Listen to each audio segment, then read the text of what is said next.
Indiana University is getting hundreds of requests calling for a professor to be fired after he shared an article titled, "Are Women Destroying Academia?" Probably, words from the article, with the suggestion that geniuses are overwhelmingly male.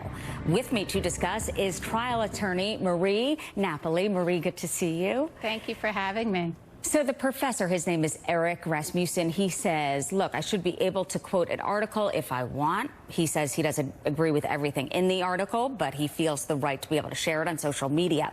So what can the university do? And I do want to point out, it's a public university. Well, in this day and age, it's incredible to me that a professor would be sharing this kind of information. The university can fire him, but they will be opening themselves up to liability because he does have the freedom of speech and freedom to express his own ideas.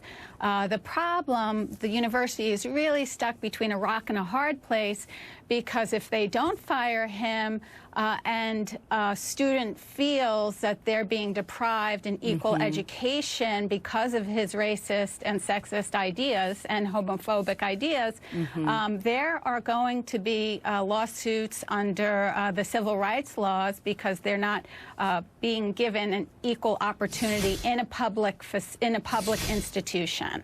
Yeah, it really is outrageous here. And he's saying, look, you don't like it, don't take my class. But this isn't the first time, Marie, that he's come under fire. In 2003, he posted on a blog that gay men should be permitted teaching jobs.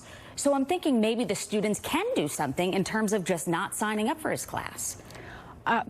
That's 100% correct, but I think the institution is making a mistake because they're opening themselves up to a lot more liability from students coming forward and saying, listen, I'm being discriminated against because I'm a woman. I'm being discriminated against because I'm because of my sexual orientation. Or even because of my race.